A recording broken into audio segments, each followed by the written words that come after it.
What's up, YouTubers? Mark here again with ExoticCar PlayPlace, and today I'm going to go for a quick drive in the E60 M5 before it snows. I see it's going to snow again. If you look around, you'll see some pretty nasty weather coming out there in the west, and they're saying that we're calling for at least 5 inches of snow coming up right away, so I might take the M5 out for a quick drive. Let's go take a look, and then we'll get into the story. But actually, before we do that, right here is a letter I received from BMW. And if you look at this, this is the actual Airbag Recall here, and there's a whole pile of different vehicles and models of the BMW variety, some different X models, there's some 3 Series in there, 1 Series, and a whole host of other things here. And there's a description of the problem, of course, being related to the airbag. Now this whole airbag problem, you saw if you watched my previous videos, I actually just got my X5, the car that's actually on that sheet of paper from BMW. I actually had that vehicle in for service about 2 weeks ago, and I posted that video regarding the X5 and the airbags. Now I got the car back, I had an oil service done at that time, but not only did I do that, since I had this notification a couple weeks ago, I decided to get the airbags done. But since then, I've received this notification in the mail. So it makes me wonder if they've actually done the job.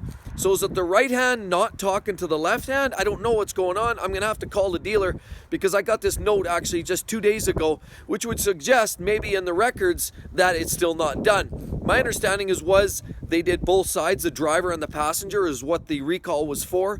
This one here, this notification recently here now tells me that this is due to do the driver's side airbag. So I hope this is all done, but now I got to unfortunately check back with the dealer.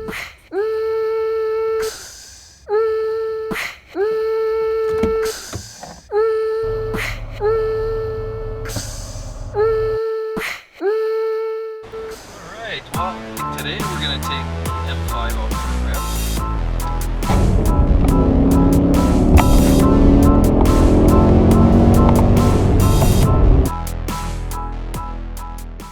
Right, now we're back from driving the M5, took it for a quick rip, and that was a lot of fun.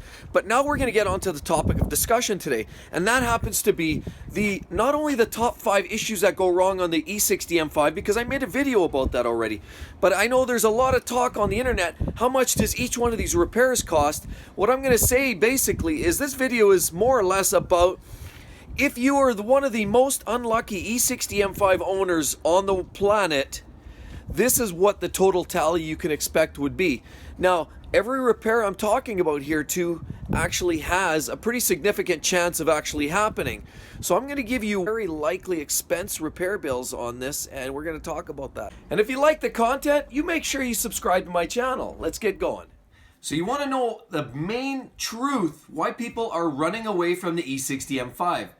We all know that that's one of the most spectacular drives available on the used car market, and it's still better than a lot and probably the mass majority of new supercars and sports cars. But there is a reason why people shy away from this car, and a big part of it is the sheer reliability factor and of course the outright maintenance costs. And again, as I repeat, if you watched my previous videos, you know I've addressed some of the issues, the top 5 problems that you can experience with these cars. The engine related problems, I've talked about some of the rod bearing issues and how that stems from, or where that stems from. But today I'm really going to address this, break it down, how much for each one of these repairs, and then it'll tell you at the very end really roughly what you can expect for, you know, a relatively long-term ownership of these cars, because keeping them for a period of time will likely expose you to some of these significant failures. So let's get moving right along. So you know that some of my videos I've talked about the rod bearings, the connecting rod bearings that are a problem on these cars, and the fact that there's some engineering deficiencies and some other reasons why that these things fail. But at the end of the day, that's not what this video is for. So we're going to talk about the price. And the price for the rod bearings come at somewhere in that neighborhood of up to about $3,500 US. Now, some guys can get them done at small independent shops. Sometimes you can find deals, or if you're ballsy enough, you might even tackle it yourself and do it for significantly less money. But I'm just polling the majority of the internet, and the majority of the guys I found on the internet are paying pretty close to $3,500 US. And how do you know they're gone? Well, knocking noises at the bottom end. Obviously a spun bearing, you'll know pretty quickly. Or very low oil pressure, you'll get the low oil pressure light that tells you you've probably lost the pressure against the bearings, you probably lost a bearing or spun a bearing. Another very common failure is the clutch. So the clutch comes at a cost of up to about $4,000 US to do. There's a fair amount of work to take that whole thing apart, so there's a lot of labor involved. But of course, with doing a clutch, you have to do the right things. You don't just replace the pressure plate and the clutch assembly itself. There's a throwout bearing. You always replace that when you go in there. That's a separate part. And in most cases, you either redo, remachine, but more importantly, I would suggest to get it back to operate as new, you would replace the flywheel. So doing the flywheel, new clutch, throwout bearing, and bushings and whatnot, that's going to run you close to $4,000. Now another one that is very, very infamous or famous for breaking down. And again, this is the third point, that if you own these cars for a very long period of time, you're almost guaranteed to experience this failure, and that is the Vandals Pump.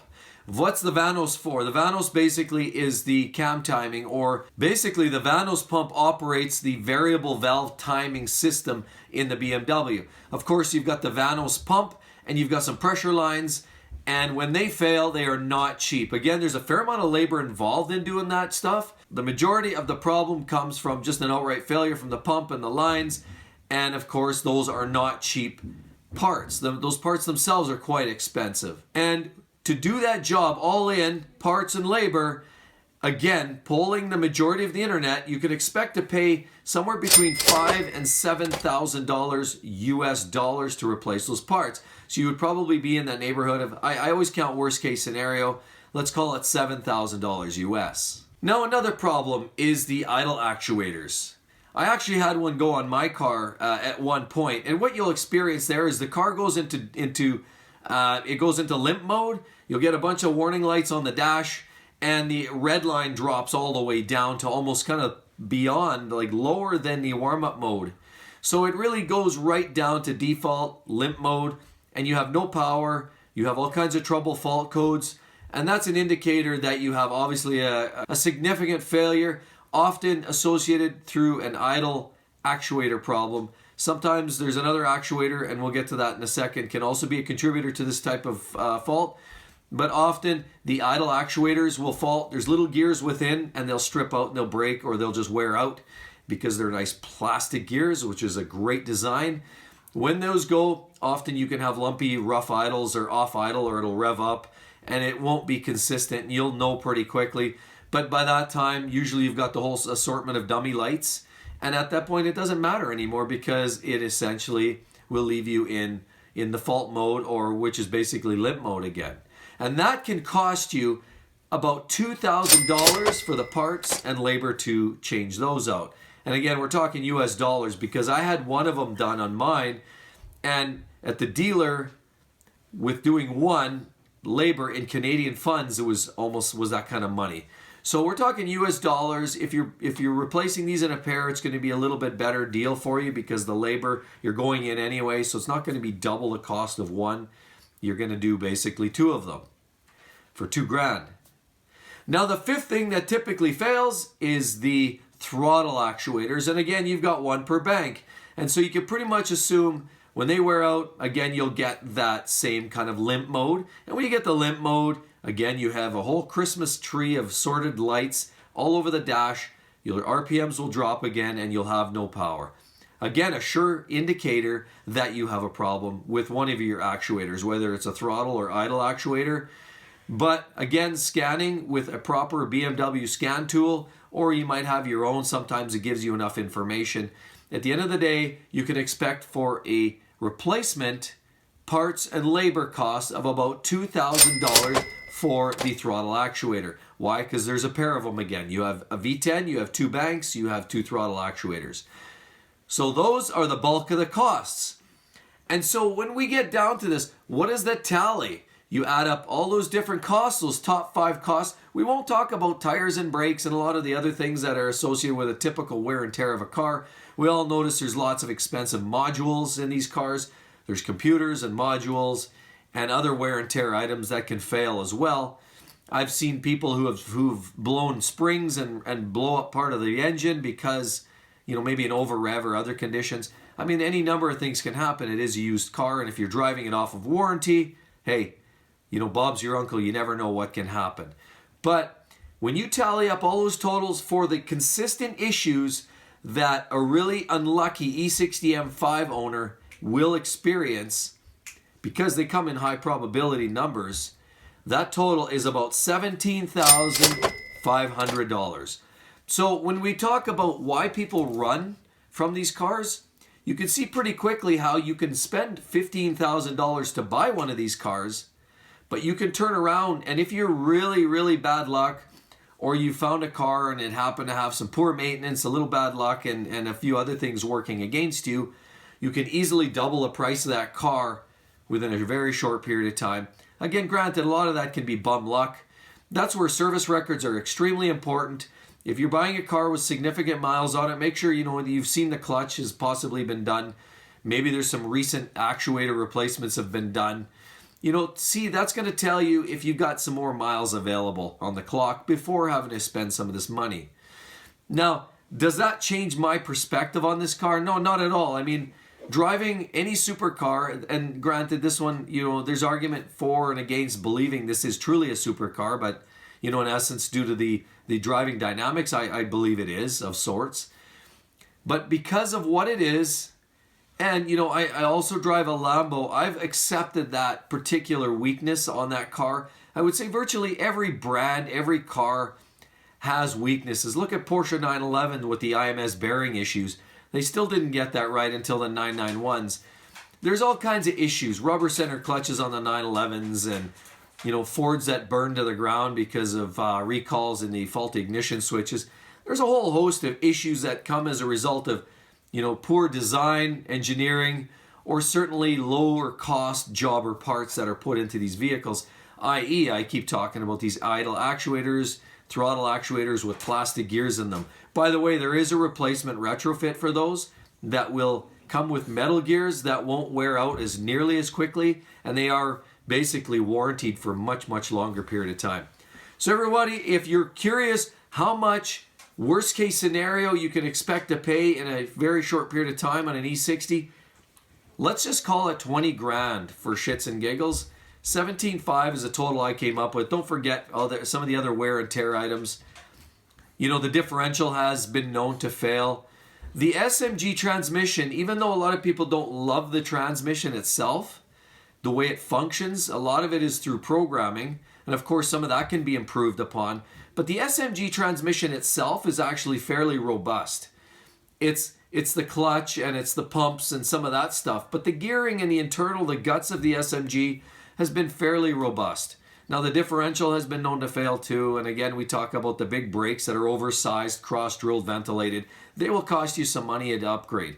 Not to mention, hey, when I've done my rear tires recently, you know when you drive an M5, you will eat tires. It's just a given fact. But again, close to 20 grand is what I would suggest is what you're going to expect to pay for these cars over if you own the car for maybe 5 years and you put some significant miles on it. Expect the unexpected, because these failures are happening in high likeliness or happening in high probability with all these E60 M5s. And so everybody, please make sure you drop me a line. I'd love to hear some of your comments on that. Are you guys owners? Have you experienced a lot of these failures yet? I know there's a lot of these cars and owners that love these cars and haven't experienced half of these issues. And that's super. And I'm glad to hear that, because a lot of what you hear is you know, kind of trash talk too on the internet. So a lot of what you tend to get is exaggeration and embellishment as well, because, you know, you get a few cases of bad situations happening. People advertise that, and they tell two friends, and they tell two friends. Next thing you know, 5 problem cars can turn into 50 problem cars because you've heard it through so many different people. Yes, they do have their share of faults, but most other car brands do too. And that doesn't change my attitude about owning this car. Talk to me in a few years, we'll see. But again, I'd love to hear your comments. Maybe you're a prospective buyer. If you are, just do your research. Buy the right car. That's all I can say. And make sure you, like I said, drop me a line. Make sure you don't forget to like, comment, share it with your friends through social media. That's how it helps me grow, guys. I'm really trying to build this out. I have some exciting content coming up here very soon, and I hope you guys stick around. Don't forget to drop me a line again. Don't forget also to subscribe. Make sure you also turn on your notifications so you catch the next bunch of videos. All right, everybody, it's Mark here signing out with ExoticCar PlayPlace, and I really hope to talk to you guys real soon, and we'll chat with you then. All right, bye-bye.